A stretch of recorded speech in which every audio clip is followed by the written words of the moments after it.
Hello students, welcome to my class.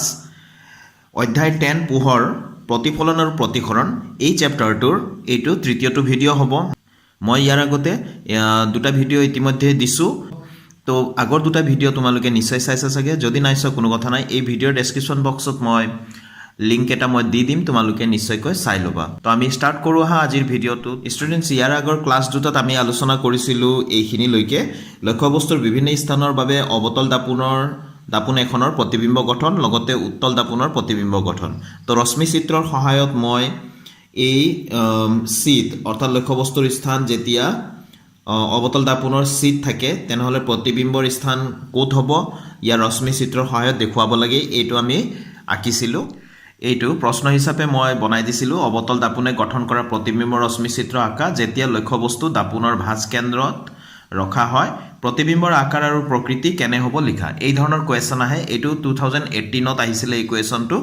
তো মই এইটো তোমালোকক কম্পাছ আৰু স্কেলৰ সহায়ত কেনেকৈ আঁকিব লাগে মই দেখাই দিছিলোঁ। আগৰ ভিডিঅ'টো তোমালোকে নিশ্চয় চাইছা চাগে। যদি নাই চোৱা তোমালোকে চাই ল'বা আগৰ ভিডিঅ' দুটা, তেতিয়াহে তোমালোকে সম্পূৰ্ণ বুজিবলৈ সক্ষম হ'বা। তো আমি বাকীকেইটা আজি আলোচনা কৰোঁ ভিডিঅ'। তো এতিয়া মই দেখাম এই চিৰ বাহিৰত, ঠিক আছে। ইয়াৰ পৰা মই দুটামান দেখুৱাম স্কেল আৰু কম্পাছৰ সহায়ত। তো চিৰ বাহিৰত যেতিয়া থাকিব আৰু চি আৰু এফৰ মাজত লক্ষ্যবস্তু যেতিয়া থাকিব, অৱতল দাপোনেনো কেনেকুৱা ক'ত প্ৰতিবিম্ব গঠন হ'ব আৰু প্ৰতিবিম্বৰ আকাৰ আৰু প্ৰতিবিম্বৰ প্ৰকৃতি কেনেকুৱা হ'ব সেইবিলাক আমি ৰশ্মি চিত্ৰৰ সহায়ত দেখুৱাম। তো ষ্টুডেণ্টছ, লক্ষ্য কৰা প্ৰশ্নটো এনেকুৱা ধৰণৰ হ'ব পাৰে। অৱতল দাপোনে গঠন কৰা প্ৰতিবিম্বৰ ৰশ্মি চিত্ৰ আঁকা যেতিয়া লক্ষ্যবস্তু দাপোনৰ ভাঁজ কেন্দ্ৰ চিৰ বাহিৰত ৰখা হয়, প্ৰতিবিম্বৰ আকাৰ আৰু প্ৰকৃতি কেনে হ'ব লিখা। তো ষ্টুডেণ্টছ, প্ৰথমতে মই এডাল ৰেখা টানি ল'লোঁ 6 চেণ্টিমিটাৰ জোখৰ, ঠিক আছে। তো মই ইয়াতে কম্পাছৰ কাঁটাটো ভৰাই আছোঁ। তো মই এইখিনিত মই দাপোনটো আঁকিম, ঠিক আছে। তো এয়া ষ্টুডেণ্টছ মই আঁকি ল'লোঁ। আৰু য'ত কম্পাছৰ কাঁটাটো ভৰাইছিলোঁ এইটো ভাঁজ কেন্দ্ৰ, আমি চি নাম দিওঁ। আৰু এইটো দাপোনৰ একেবাৰে মাজৰ বিন্দুটো এইটোক আমি পি নাম দিওঁ। অৱতল দাপোন যিহেতু আমি এইফালে এয়া আমি এনেকুৱা দাগবোৰ দিব লাগিব, মানে আমি এইটোৱে বুজাই আছোঁ যে এইটো প্ৰলেপ দিয়া হৈছে। তো প্ৰতিফলন পৃষ্ঠটো ইফালে হ'ব সন্মুখত। চি আৰু পিৰ একেবাৰে মাজৰ বিন্দুটো আমি ইয়াতে মই জুখি লৈছোঁ। এইটো টোটেল 6 চেণ্টিমিটাৰ লৈছিলোঁ। তো 6ৰ আধা 3, ইয়াতে 3 আছে। তো মই ইয়াতে দিব লাগিব এফ, মাজৰ বিন্দুটো হৈ গ'ল এফ। তোমালোকে জানা এইটো ভাঁজ কেন্দ্ৰ, ফ'কাছ বিন্দু, পি মানে মেৰু। এতিয়া আমি লক্ষ্যবস্তুটো ক'ত ৰাখিব লাগে? লক্ষ্যবস্তুটো আমি ৰাখিব লাগে চিৰ বাহিৰত। এয়া ষ্টুডেণ্টছ, চিৰ বাহিৰত আমি লক্ষ্যবস্তু এটা লৈ ল'লোঁ। এইটো মই নাম দিলোঁ ওপৰত এ, তলত বি, ঠিক আছে। এ বি হ'ল লক্ষ্যবস্তুটো। এতিয়া ইয়াৰ পৰা সমান্তৰাল, মানে এই মুখ্য অক্ষ এডাল হৈ গ'ল মুখ্য অক্ষৰ সমান্তৰালকৈ এডাল ৰশ্মি আঁকিম যিটো এফ বিন্দুৰে পাৰ হৈ যাব। এয়া চোৱা আঁকিলোঁ। এয়া সমান্তৰালকৈ মুখ্য অক্ষৰ সমান্তৰালকৈ এনেকৈ গতি কৰিছে। ইয়াতে প্ৰতিফলন হোৱাৰ পিছত এইটো এফ বিন্দুৰ মাজেৰে এনেকৈ পাৰ হৈ যাব। এইবিলাকৰ ওপৰত ইয়াৰ আগৰ ভিডিঅ'ত আলোচনা কৰা হৈছে, তোমালোকে নিশ্চয় চাইছা। নাই চোৱা যদি আকৌ এবাৰ কৈ আছোঁ, তোমালোকে চাই ল'বা ভিডিঅ'টো, ঠিক আছে। আৰু যদি ফ'কাছ বিন্দুৰ মাজেৰে পাৰ হোৱা এডাল ৰশ্মি লওঁ, ই মুখ্য অক্ষৰ সমান্তৰালকৈ এনেকৈ প্ৰতিফলিত হ'ব। তো এই ষ্টুডেণ্টছ, ইয়াৰ পৰা এনেকৈ এফ বিন্দুৰে পাৰ কৰাই দিলোঁ এডাল ৰশ্মি, প্ৰতিফলিত হৈ মুখ্য অক্ষৰ সমান্তৰালকৈ, মুখ্য অক্ষ মানে এইডাল, ইয়াৰ সমান্তৰালকৈ এনেকৈ পাৰ হৈ যাব। দুইটা ৰশ্মিয়ে ক'ত কটাকটি কৰিছে চোৱা ইয়াত, গতিকে আমাৰ প্ৰতিবিম্বটো ইয়াত গঠন হ'ব। এয়া চোৱা তলত গঠন হৈছে, গতিকে আমি ওলোটাকৈ দিম এইটো। তো এটো ওপৰত আছিলে, কাৰ চিনটো ইফালে দিছোঁ, মানে এইটো এ ডেছ হ'ব আৰু বিটো ইয়াত। চোৱাচোন, লক্ষ্যবস্তুটো যিমান ডাঙৰ আছিলে বস্তুটো, প্ৰতিবিম্বটো তাতকৈ সৰু হৈছে। তো শেষত আমি এই ধৰণে লিখি দিব লাগিব ইয়াত এ বি লক্ষ্যবস্তু, এইটো লক্ষ্যবস্তু, এ ডেছ বি ডেছ, এইটো এ ডেছ বি ডেছ প্ৰতিবিম্বৰ আকাৰ আছিলে সংকুচিত। প্ৰতিবিম্বৰ আকাৰটো লক্ষ্যবস্তুৰ আকাৰতকৈ সৰু, সংকুচিত বুলি কোৱা হয়। তো প্ৰতিবিম্বৰ প্ৰকৃতি কেনেকুৱা হৈছে? সৎ আৰু ওলোটাকৈ হ'লে সৎ আৰু ওলোটা আমি লিখিম। তো এইটো হৈ গ'ল ইয়াৰ সম্পূৰ্ণ সমাধান। এনেকুৱাকৈ লিখিলে তোমালোকে সম্পূৰ্ণ মাৰ্কছ পাবা। আৰু এটা কৰিম আমি এইবাৰ ষ্টুডেণ্টছ, আমি চি আৰু এফৰ মাজত লক্ষ্যবস্তুৰ স্থান যদি থাকে, অৱতল দাপোনে গঠন কৰা প্ৰতিবিম্বৰ ৰশ্মি চিত্ৰ আমি আঁকি দেখুৱাম, ঠিক আছে। তো প্ৰতিবিম্বৰ স্থান থাকিব চিৰ পৰা আঁতৰত, প্ৰতিবিম্বৰ আকাৰ থাকিব বিবৰ্ধিত, প্ৰতিবিম্বৰ প্ৰকৃতি হ'ব সৎ আৰু ওলোটা। তো আমি আঁকোচোন আহা। তো এয়া ষ্টুডেণ্টছ, আঁকি লৈছোঁ মই এইটো হৈ গ'ল চি এইটো হৈ গ'ল এফ আৰু এইটো মই দাপোনটো আঁকিছোঁ চি মানে কম্পাছৰ কাটাটো ইয়াত ভৰাই লৈ পেলাই এটা চাপ তো ইয়াতে আমি এইফালে যদি দিওঁ এইটো অৱতল দাপোনৰ এইফালে দিব লাগিব হয়নে তো এতিয়া আমাৰ লক্ষ্য বস্তুটো ক'ত থাকিব চি আৰু এফৰ মাজত আমি ইয়াত ল'ম তো এআই ষ্টুডেণ্টছ আমি আঁকি ল'লোঁ যে মুখ্য অক্ষৰ সমান্তৰালকৈ এডাল ৰশ্মি আহিছে প্ৰতিফলনৰ পিছত এইটো এফ বিন্দুৰে পাৰ হৈ গৈছে ঠিক আছে আন এডাল ৰশ্মি লওঁ যিটো এফ বিন্দুৰে পাৰ কৰি দিম সেইটো কেনেকৈ এফ বিন্দুৰে পাৰ হোৱা ৰশ্মিডাল সদায় মুখ্য অক্ষৰ আকৌ সমান্তৰালকৈ এনেকৈ পাৰ হ'ব তো এআই ষ্টুডেণ্টছ আঁকি ল'লোঁ এফ বিন্দুৰে পাৰ কৰাই দিলোঁ তো পাৰ কৰি ইয়াতে খুন্দা লগাৰ পিছত অৰ্থাৎ প্ৰতিফলন হোৱাৰ পিছত এইটো মুখ্য অক্ষৰ সমান্তৰালকৈ এনেকৈ পাৰ হৈ গৈছে তো দুইটা ৰশ্মিয়ে ক'ত কটাকটি কৰিলে এই বিন্দুটোত হয়নে গতিকে আমাৰ প্ৰতিবিম্বটো আমাৰ ক'ত গঠন হৈছে চোৱা চিৰ বাহিৰত আমি ইয়াতে আঁকি দিম তো এই ষ্টুডেণ্টছ কটাকটি কৰা বিন্দুত আমি লক্ষ্য বস্তুটোৰ যিটো প্ৰতিবিম্ব হয় ইয়াতে আঁকি দিলোঁ ওলোটাকৈ হ'ব এইটো বি ডেছ এইটো তলফালে দিলোঁ এ ডেছ এইটো হৈ গ'ল আমাৰ প্ৰতিবিম্ব এইবিলাক ভেৰি কমন কুৱেশ্যন প্ৰায় আহি থাকে তো কোনটো আহে আমি ক'ব নোৱাৰি কিন্তু এনেকুৱা কুৱেশ্যন প্ৰায় থাকে গতিকে গোটেইকেইটা তোমালোকে ভালকৈ প্ৰেক্টিছ কৰি ল'বা তো এইখিনিলৈকে নিশ্চয় তোমালোকে বুজি পাইছা ইয়াতো আমি সামৰণিটো লিখিবই লাগিব এ বি হৈ গ'ল লক্ষ্য বস্তু এ ডেছ বি ডেছ প্ৰতিবিম্বৰ আকাৰটো ইয়াত কেনেকুৱা পোৱা গ'ল বিবৰ্ধিত অৰ্থাৎ লক্ষ্য বস্তুতকৈ আমি ডাঙৰ পালোঁ প্ৰতিবিম্বৰ প্ৰকৃতি কেনেকুৱা পালোঁ সৎ আৰু ওলোটা ঠিক আছে তো ষ্টুডেণ্টছ ইয়াত থকা 6টা পইণ্টৰ ভিতৰত মই 3টা ইতিমধ্যে দেখুৱালোঁ ইয়াৰ আগৰ ভিডিঅ'ত দেখাইছিলোঁ এই পইণ্টটো চিত যেতিয়া লক্ষ্য বস্তুৰ স্থান থাকিব আজি দেখুৱালোঁ চিৰ বাহিৰত আৰু চি আৰু এফৰ মাজত যেতিয়া লক্ষ্য বস্তু থাকিব বাকী থাকিলে অসীমত আৰু এফত আৰু পি আৰু এফৰ মাজত যেতিয়া লক্ষ্য বস্তুৰ স্থান থাকিব অৱতল দাপোনে কি ধৰণে প্ৰতিবিম্ব গঠন কৰিব ৰশ্মি চিত্ৰৰ সহায়ত দেখাব লাগে এইকেইটা মই স্কেল আৰু কম্পাছৰ সহায়ত নহয় এনেই মই দেখুৱাবলৈ চেষ্টা কৰিম ঠিক আছে এইখিনি তোমালোকে স্কেল আৰু কম্পাছৰ সহায়ত আঁকিবলৈ চেষ্টা কৰিবা এইখিনি ষ্টুডেণ্টছ আমি প্ৰথমতে লক্ষ্য বস্তুৰ স্থান যেতিয়া অসীমত থাকিব তাৰ কাৰণে আমি কৰিম অসীমত আছে বুলি আমি ধৰি ল'লোঁ ঠিক আছে লক্ষ্য বস্তু এটা তো ইয়াৰ পৰা আমি সমান্তৰালভাৱে অহা ৰশ্মি এটা সমান্তৰাল মানে হৈ গ'ল এই যে মুখ্য অক্ষ আছে মুখ্য অক্ষৰ সমান্তৰালকৈ অহা ৰশ্মি আমি লৈ লওঁ যিটো সমান্তৰালকৈ আহিলে সদায় এফ বিন্দুৰে পাৰ হৈ যাব ঠিক আছে এনেকৈ পাৰ হৈ গৈছে আন এডাল এনেকৈ তলফালেদি আমি লওঁ যিটো সমান্তৰালকৈ আহিছে যিটো আকৌ সমান্তৰালকৈ আহিলে এফ বিন্দুৰে পাৰ হৈ যাব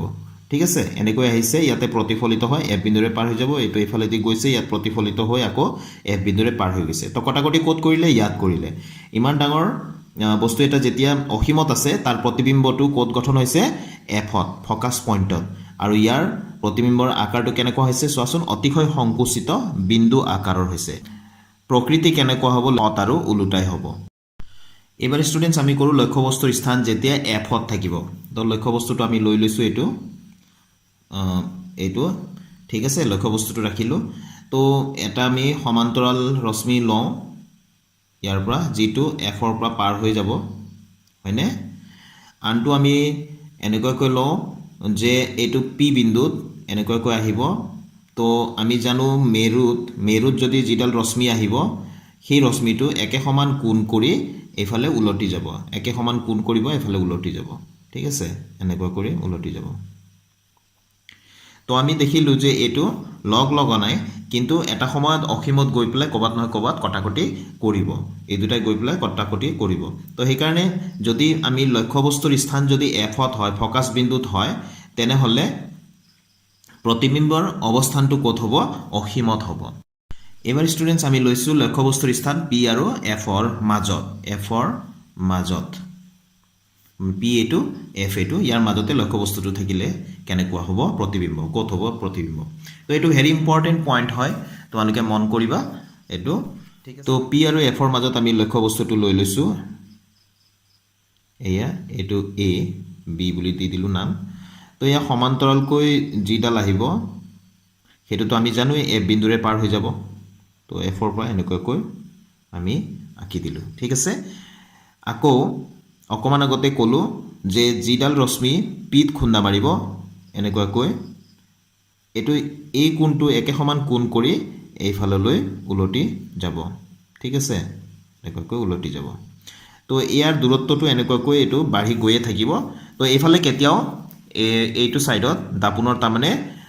বাওঁফালে কেতিয়াও সন্মুখত দাপোনৰ সন্মুখত কেতিয়াও তাৰমানে এই ৰেখা দুডালে এই ৰশ্মি দুডালে কেতিয়াও কটাকটি নকৰে তো আমি যদি এই ৰশ্মি দুডালক যদি পিছফাললৈ যদি আমি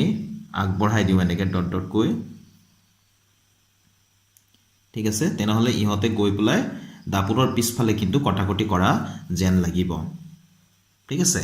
এয়া কটাকটি কৰা যেন লাগিছে নহয় এইটোৱে হৈ গ'ল আমাৰ প্ৰতিবিম্ব ইয়াত প্ৰতিবিম্বটো কি হ'ব দাপোনৰ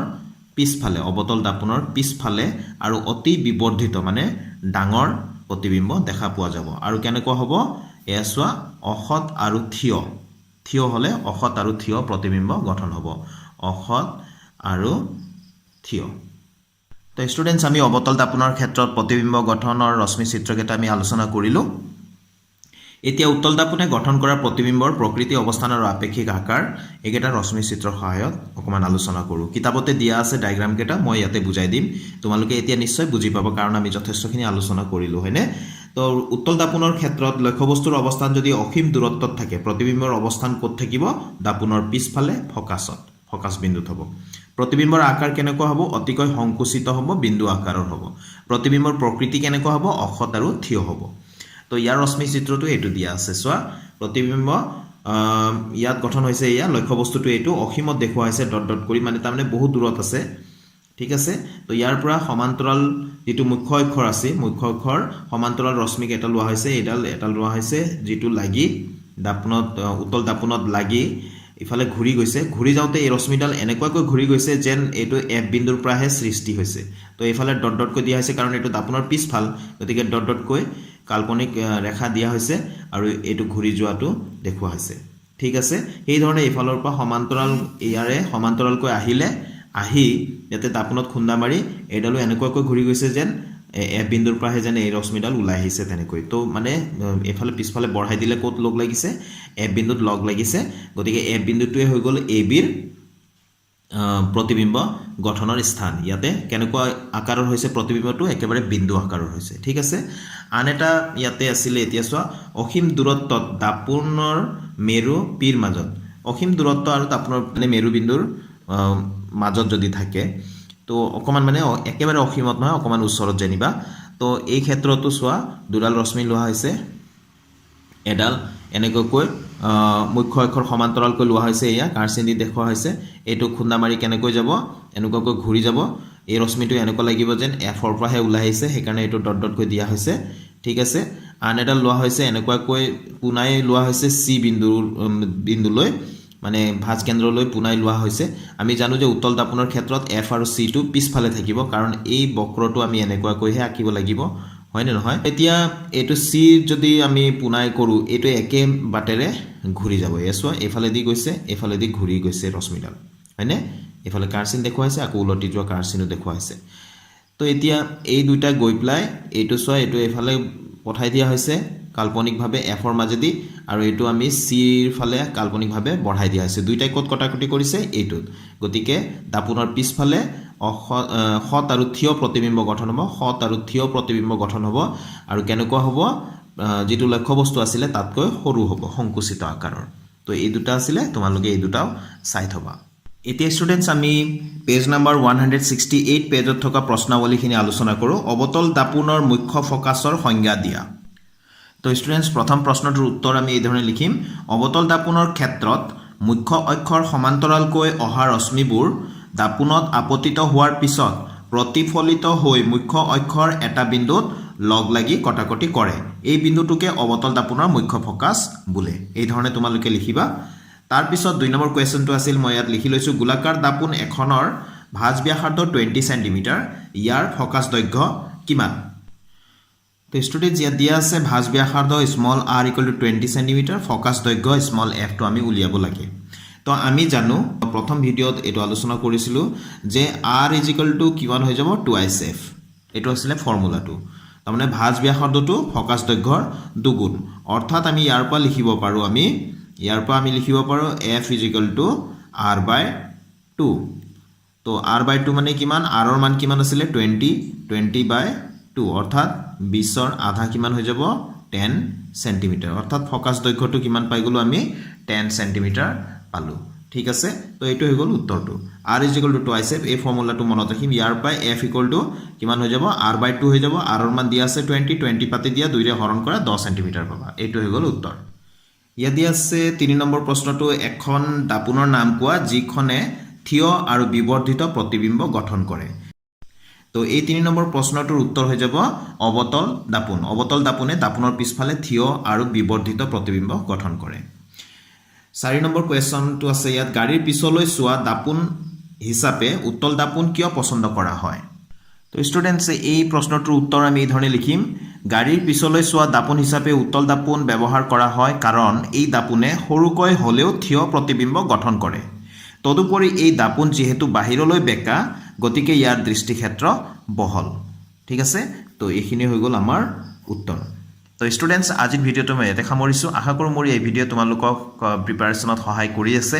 তো নেক্সট ভিডিওত আমি দাপোনৰ সূত্ৰটো আমি আলোচনা কৰিম অংক কেইটামান আলোচনা কৰিম তো তোমালোকে নেক্সট ভিডিওটো চাবলৈ নাপাহৰিবা থ্যাংক ইউ ষ্টুডেন্টস